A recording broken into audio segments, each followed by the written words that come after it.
Good morning students. पहा, याच्या अगोदरच्या पिरियडमध्ये आपण physical properties of aldehydes and ketones पाहिले. ओके, तर आज आपल्याला physical properties of carboxylic acids पाहिजे. म्हणजे कार्बॉक्सिलिक ॲसिडच्या फिजिकल प्रॉपर्टीज, त्यांची physical state, boiling points or trends आणि त्यानंतर सोल्युबिलिटी, सच प्रॉपर्टीज आपल्याला आज डिस्कस करायचे. ओके, तर पहा, पहिली गोष्ट पहा कार्बॉक्सिलिक ॲसिडच्या बाबतीमध्ये की lower carboxylic acids, that is up to 9 carbon atoms,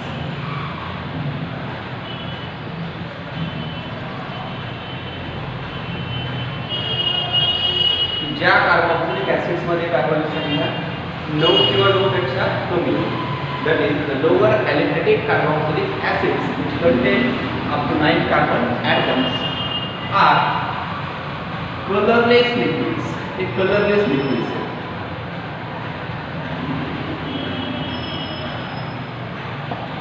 म्हणजे 9 कार्बन पर्यंत कार्बनची संख्या असलेले अलिफॅटिक कार्बॉक्सिलिक ॲसिड जे आहेत ते colorless liquids आहेत and they have irritating odor.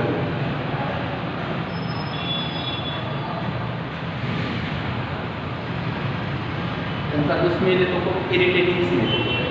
Okay, so the aliphatic carboxylic acids up to 9 carbon atoms are colorless liquids having irritating odor or even such as the smell. Their smell is irritating. Okay, next part. आता ज्यांच्यामध्ये कार्बनची संख्या 9 पेक्षा जास्त आहे, okay, त्यांना आपण generally higher members, higher म्हणजे आता इथं ध्यानात ठेवायचं, हायर मेंबर्स म्हणजे कुठले members, more than 9 carbon atoms. Okay, की 9 पेक्षा जास्त कार्बन ॲटम असलेले, और त्याच्यात आपण ब्रॅकेटमध्ये सांगतो मी, having more than 9 carbon atoms, हे जे हे ध्यानात ठेवा, they are colourless, they are also colourless.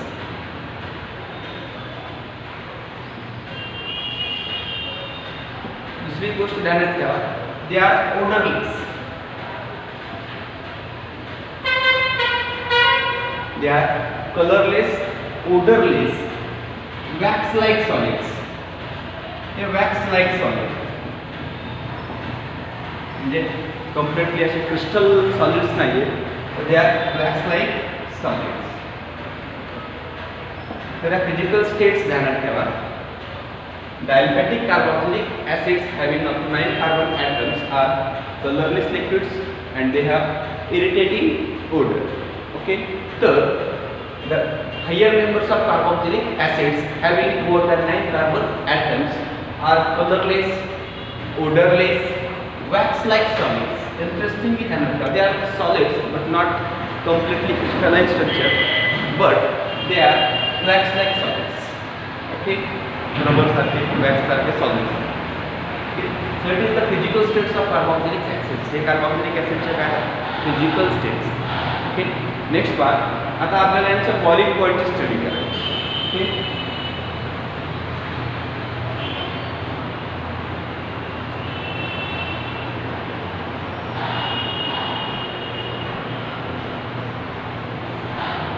पहिली गोष्ट ध्यानात ठेवा, जेव्हा आपण बॉइलिंग पॉईंट्स पाहतो तेव्हा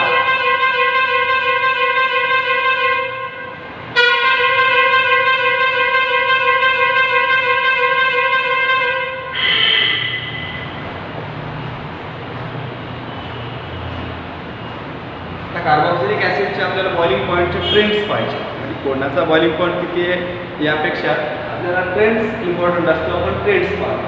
ओके, तर ध्यानात ठेवा, कुठल्याही कंपाऊंडच्या बॉइलिंग पॉईंटचं कंपॅरिझन करताना आपण कंपॅरिझन हे त्यांच्या मॉलिक्युलर मासेसवर डिपेंड असतं.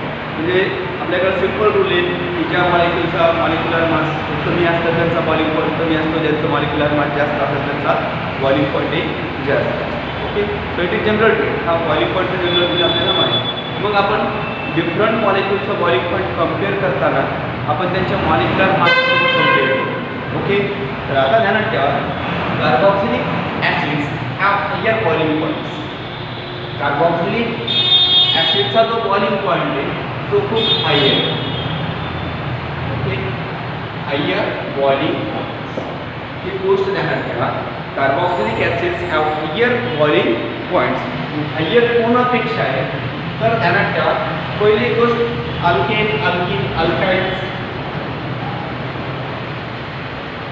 म्हणजे हायड्रोकार्बन्स टोटली अल्केन असतील किंवा अल्काइन असतील यांच्यापेक्षा कार्बोक्सिलिक ॲसिडचा बॉइलिंग पॉईंट जास्त आहे.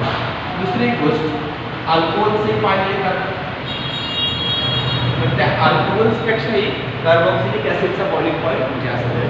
तिसरी गोष्ट इथर्स. त्यानंतर आपण आल्डिहाइड्स, केटोन्स अँड इव्हन अमाइन्स. अजून आपण अमाइन्स पाहिलेले नाहीये, पण त्या अमाइन्सपेक्षाही कार्बोक्सिलिक ॲसिडचा बॉइलिंग पॉईंट हा जास्त असतो. ओके, फक्त बॉइलिंग पॉईंटचं कंपॅरिझन करताना आपल्याला त्यांचं मॉलिक्युलर मास हे कंपॅरेबल पाहिजे. ओके, म्हणजे ध्यानात ठेवा, the carboxylic acids have higher boiling points than corresponding alkanes, alcohols, ethers, aldehydes, ketones and amines of comparable molecular masses. म्हणजे सारखंच मॉलिक्युलर मास असलेले जर आपण डिफरंट कंपाऊंड घेतले, alkanes, alcohols, ethers, aldehydes, ketones, amines आणि कार्बोक्सिलिक ॲसिड, जर comparable molecular मासचे आपण सगळे घेतले आणि त्यांचं बॉइलिंग पॉईंट जर पाहिलं तर या सर्वांमध्ये कार्बोक्सिलिक ॲसिडचा बॉइलिंग पॉईंट हा खूप जास्त दिसतो.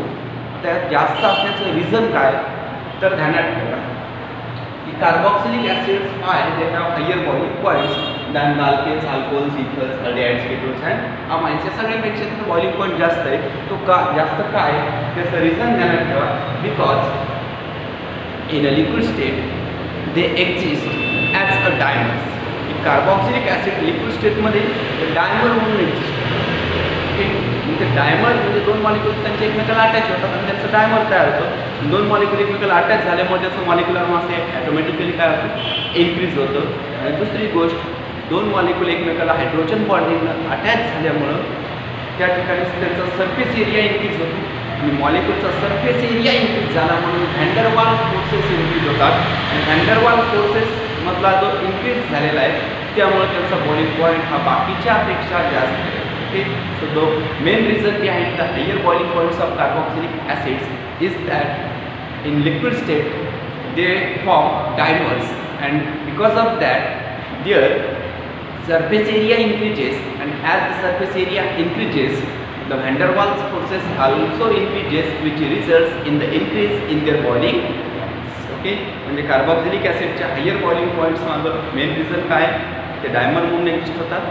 डायमर म्हणून एक्झिस्ट झाल्यामुळे व्हॅन डर वाल फोर्सेस एक्झिस्ट होतात, दॅट इज इन्क्रीज होतात. आणि व्हॅन डर वाल फोर्सेस इन्क्रीज झाल्यामुळं त्यांचा बॉइलिंग पॉईंट हा बाकीच्यापेक्षा जास्त. ओके, मग आता त्यांचं डायमर कसं फॉर्म होतं तर पहा, एक डायग्राम म्हणून दाखवतो तुम्हाला how they form dimers. Okay, simply पहा, आपल्याला कार्बोक्सिलिक ॲसिडचं स्ट्रक्चर माहिती, आपण त्यांना रिप्रेझेंट करतो RC, double bond O, single bond OH. आपण एक मॉलिक्यूल दाखवलं कार्बोक्सिलिक ॲसिडचं. कार्बोनिल ग्रुपला एका साईड हायड्रॉक्सी ग्रुप आणि दुसऱ्या साईडला alkyl group. So it is RC, double bond O, single bond OH, carboxylic acid. Okay, आता पहा, आपण दुसरं मॉलिक्यूल जर घेतलं, एक मॉलिक्यूल घेतलं आपण कार्बोक्सिलिक ॲसिडचं. आता दुसरं मॉलिक्यूल जर घेतलं आपण कार्बोक्सिलिक ॲसिडचं, त्याला आपण ऑपोजिटली ट्रेन केलं, हा OH. ओके, हाँ OH कशाला कनेक्ट के हायड्रॉक्सी ग्रुप का आपल्याला हायड्रोजन किंवा कार्बोनिल ग्रुपला कनेक्ट केलं. मग आपण इथं दाखवला carbonyl group C, double bond O.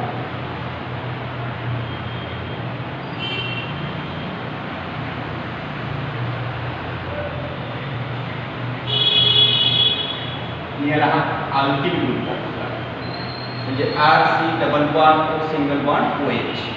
एक कार्बोक्सिलिक ॲसिडचं मॉलिक्यूल घेतलं आणि दुसरं कार्बोक्सिलिक ॲसिडचं मॉलिक्यूल घेतलं आपण. तर ध्यानात ठेवा, असे दोन कार्बोक्सिलिक ॲसिडचे मॉलिक्यूल एकमेकाच्या ॲडजस्टंट असतील तर त्यांच्यामध्ये हायड्रोजन बॉन्डिंग, 2 हायड्रोजन बॉन्ड्स तयार होतात आणि त्या 2 हायड्रोजन बॉन्डिंगमुळे ते डायमंड म्हणून एक्झिस्ट होतं. म्हणजे इथं आपल्याला माहिती आहे हा OH बॉन्ड आहे जो पोलार बॉन्ड, ऑक्सिजनवर पार्शियल निगेटिव्ह चार्ज असतो आणि हायड्रोजनवर काय असतं partial positive charge. OH bond हा हायड्रॉक्सिल ग्रुपमधला जो आहे तो पोलार. लाईक सेम दॅट दुसऱ्या मालिकेचा हा जो कार्बोनिल ग्रुप आहे आपण इथंही पाहिलेलं आहे की कार्बोनिल ग्रुपमध्ये सुद्धा कार्बनवर पार्शियल पॉझिटिव्ह चार्ज असतो आणि ऑक्सिजनवर पार्शियल निगेटिव्ह चार्ज असतो. एका कार्बॉक्सिलिक ॲसिड मधला जो ॲसिडिक हायड्रोजन ॲटम, हायड्रॉक्सिल ग्रुपचा ॲसिडिक हायड्रोजन ॲटम, तो दुसऱ्या मॉलिक्यूलच्या कार्बोनिल ऑक्सिजन सोबत जो की पार्शियली निगेटिव्हली चार्ज आहे, या दोन्हीमध्ये एक पार्शियल बॉन्ड तयार होतो ज्याला आपण hydrogen bond. Okay, like same that आता वरी पार्ट या दुसऱ्या मॉलिक्यूलचा हा हायड्रोजन ॲटम जो की काय असणार आहे पार्शियल निगेटिव्ह चार्ज, आणि या पहिल्या मॉलिक्यूलचा हा कार्बोनिल ऑक्सिजन ज्याच्यावर पार्शियल निगेटिव्ह चार्ज आहे आणि दुसऱ्या मॉलिक्यूलच्या हायड्रोजनवर पार्शियल पॉझिटिव्ह चार्ज. इथं सुद्धा परत अगेन हायड्रोजन बॉन्ड तयार. ओके, म्हणजे 2 कार्बॉक्सिलिक ॲसिडचे मॉलिक्यूल एकमेकाला 2 हायड्रोजन बॉन्डिंगला अटॅच झाले. हा एक हायड्रोजन बॉन्डिंग कशामध्ये तयार होते तर तेव्हा एका मॉलिक्यूलचा कार्बोनिल ऑक्सिजन आणि दुसऱ्या मॉलिक्यूलचा ॲसिडिक हायड्रोजन. ऑक्सिजन एका मॉलिक्यूल कार्बोनिल एका कार्बॉक्सिलिक ॲसिडचा कार्बोनिल ऑक्सिजन हा दुसऱ्या मॉलिक्यूलच्या हायड्रॉक्सिल ग्रुपमध्ये हायड्रोजन सोबत हायड्रोजन बॉन्ड तयार करतो. लेस दॅन दॅट पहिल्या मॉलिक्यूलचा हायड्रोजन हा दुसऱ्या मॉलिक्यूलच्या ऑक्सिजन सोबत हायड्रोजन बॉन्ड करतो. म्हणजे 2 हायड्रोजन बॉन्ड तयार झाले आणि या 2 हायड्रोजन बॉन्डिंगमुळे 2 कार्बॉक्सिलिक ॲसिड एकमेकाला अटॅच झाले. यांना आपण डायमर्स म्हणतो. ओके, ते वर्स म्हणजे त्यांना त्या वर्स हा ग्रीक वर्ड आहे ज्याचा मिनिंग असतो फॉर्म्स. म्हणजे डायमंड दोन एकमेकाला काय झाले अटॅच झाले, तर it is a diamond. Okay, असे डायमंड तयार झाले म्हणजे 2 मॉलिक्यूल एकमेकाला अटॅच झाले की सिम्पली त्यांना त्या आपण कुठले 2 ऑब्जेक्ट घेतले एकमेकाला अटॅच केले. 2 ऑब्जेक्ट एकमेकाला अटॅच केल्यामुळे काय झालं सरफेस एरिया काय होतो इन्क्रीज होतो आणि सरफेस एरिया इन्क्रीज झाल्यामुळं या डायमंड्स एक्झिस्ट झाल्यामुळं व्हॅन्डरवाल फोर्सेस इन्क्रीज होतात. ही गोष्ट ध्यानात ठेवा. Van der Waals forces.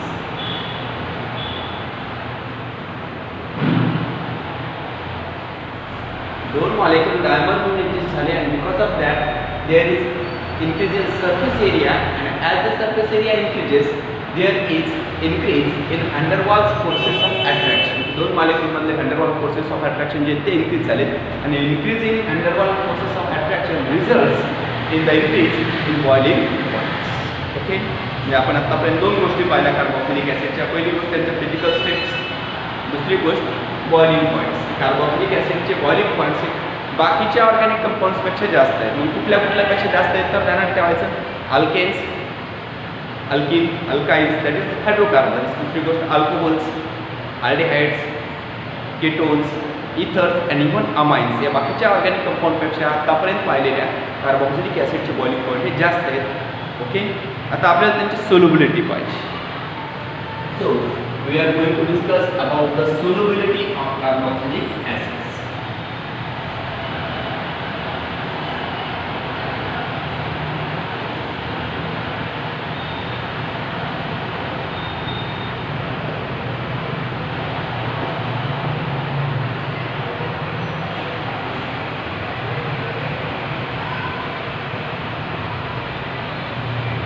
What is the solubility of carboxylic acid? तर पहिली गोष्ट ध्यानात ठेवा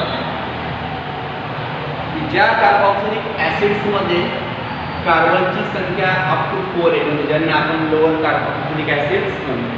ओके, लोअर म्हणजे आता इथं ध्यानात ठेवा अप टू 4 कार्बन ॲटम्स, ज्यांच्यामध्ये कार्बनची संख्या ही 4 पर्यंत आहे, ते कार्बोक्सिलिक ॲसिड जे आहेत they are miscible in water.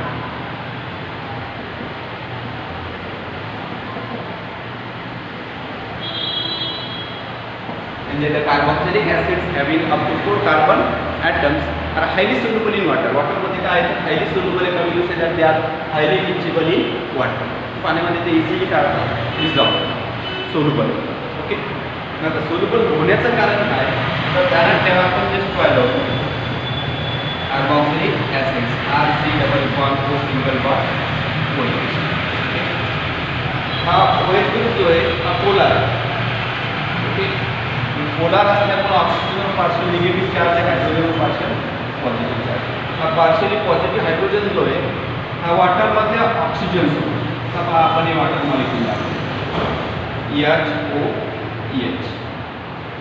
Okay, वॉटरमधला OH बॉन्ड सुद्धा पोलार आहे, ऑक्सिजन काय असतो पार्शियल निगेटिव्ह चार्ज. हायड्रॉक्सिल ग्रुपमधला जो हायड्रोजन आहे तो वॉटर मॉलिक्यूलमधल्या या ऑक्सिजन सोबत पार्शियल हायड्रोजन बॉन्डिंग तयार करतो, hydrogen bonding. Because of this hydrogen bonding याला आपण हायड्रोजन बॉन्ड्स. या हायड्रोजन बॉन्डिंगमुळे कार्बोक्सिलिक ऍसिड वॉटर सोबत काय करायचे, हायड्रोजन बॉन्ड्स तयार करायचे. म्हणून अप टू 4 कार्बन ॲटम्स पर्यंत जे कार्बोक्सिलिक ऍसिड आहेत ते वॉटरमध्ये काय हायली सोल्युबल. पण या अल्किल ग्रुपमध्ये जर कार्बनची संख्या इन्क्रीज होत गेली, कार्बन चेन काय होत गेली, इन्क्रीज होत गेली. हा अल्किल ग्रुप म्हणजे हायड्रोकार्बन पार्ट आहे आणि हायड्रोकार्बन हे नॉन पोलार आहे. ध्यानात ठेवा, हायड्रोकार्बन पार्ट कसा आहे, नॉन पोलार आहे आणि वॉटर हे पोलार मॉलिक्यूल आहे. नॉन पोलार पार्ट जसा जसा इन्क्रीज होईल तशी तशी त्याची वॉटरमध्ये जी सोल्युबिलिटी आहे ती डिक्रीज होते. त्याचं मेन रिझन ध्यानात ठेवा, त्याला आपण वॉटर हिटिंग म्हणतो, की ते हायड्रोफोबिक इफेक्ट दाखवतो. ओके, तर इथं फक्त ध्यानात ठेवा, अल्किल ग्रुपमध्ये कार्बनची संख्या जशी जशी वाढत तसं हायड्रोकार्बन पार्ट वाढतो आणि हायड्रोकार्बन पार्ट म्हणजे नॉन पोलार आहे आणि वॉटर हे पोलार आहे.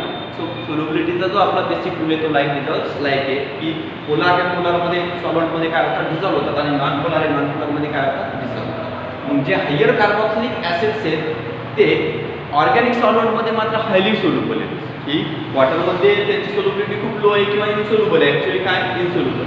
ओके, 4 कार्बनपर्यंतचे मिक्स्चेबल आहेत वॉटरमध्ये डिझॉल्व्ह होतात, परंतु 4 कार्बनपेक्षा जास्त किंवा हायर कार्बोक्सिलिक ॲसिडचे they are nearly insoluble in water but they dissolve in organic solvents like benzene, ethers, alcohols. Ether, alcohol, benzene यासारखे जे ऑर्गॅनिक सॉल्व्हेंट आहेत त्याच्यामध्ये हायर कार्बोक्सिलिक ॲसिड्स हे काय होतात, डिझॉल्व्ह होतात. पण प्रॅक्टिकली ते वॉटरमध्ये काय आहे, तर इन्सोल्युबल आहे. म्हणजे आप टू 4 कार्बन ॲटम्सपर्यंतचे कार्बोक्सिलिक ॲसिड वॉटरमध्ये काय आहे, मिक्सिबल आहेत, सोल्युबल आहेत आणि जसे कार्बन वाढतील तशी त्यांची वॉटरमध्ये सोल्युबिलिटी डिक्रीज होते. म्हणजे हायर कार्बोक्सिलिक ॲसिड हे वॉटरमध्ये काय आहे, तर इन्सोल्युबल आहेत. मग त्यांना डिझॉल्व्ह करण्यासाठी किंवा त्यांच्या बऱ्याच रिॲक्शनमध्ये आपल्याला त्यांना डिझॉल्व्ह करायचं असेल तर आपण ऑर्गॅनिक सॉल्व्हेंट्स वापरतो like alcohols, benzene and any organic solvents. Okay, तर हे आपण पाहिलं त्यांचं सोल्युबिलिटी पाहिलं. तर 3 गोष्टी पाहिल्या आपण. पहिली पाहिली होती फिजिकल स्टेट, 9 कार्बनपर्यंतचे काय कलरलेस लिक्विड आहेत आणि 9 कार्बनपेक्षा जास्तीचे कार्बोक्सिलिक ॲसिड हे काय तर वॅक्स लाईक सॉलिड्स. ओके, दुसरं पाहिलं होतं आपण त्यांचा बॉइलिंग पॉईंट्स. तर कार्बोक्सिलिक ॲसिडचा बॉइलिंग पॉईंट्स ह्या corresponding hydrocarbons that is alkane, alkynes, alcohols, phenols, ethers, aldehyde, ketones and amines यांच्यापेक्षा काय जास्त. आणि तिसरी गोष्ट त्यांच्या सोल्युबिलिटीज ध्यानात ठेवा. अप टू 4 कार्बन ॲटमपर्यंतचे जे लोअर मेंबर्स आहेत ते वॉटरमध्ये मिक्सिबल आहेत because of the hydrogen bonding with water. पण जसं अल्किल ग्रुपमध्ये कार्बनची संख्या वाढेल ते हायर मेंबर्स होतील आणि हायर मेंबरमध्ये अल्किल ग्रुपचा हायड्रोकार्बन पार्ट खूप जास्त आहे, तो हायड्रोजन बॉन्डिंगमध्ये इन्व्हॉल्व होत नाही, तो वॉटरला रिपल्स करेल.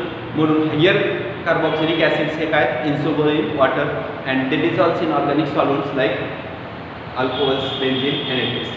ओके, तर या आपण आज फिजिकल प्रॉपर्टीज पाहिल्या कार्बोक्सिलिक ॲसिडच्या. ओके, आता आपल्याला याच्या केमिकल प्रॉपर्टीज पाहिजेत, दॅट इज त्यांची रिॲक्टिव्हिटी पाहिजे किंवा त्यांच्या chemical reactions alcohol, aldehydes, ketones and carboxylic ॲसिडच्या ते आपण नेक्स्ट पिरियडमध्ये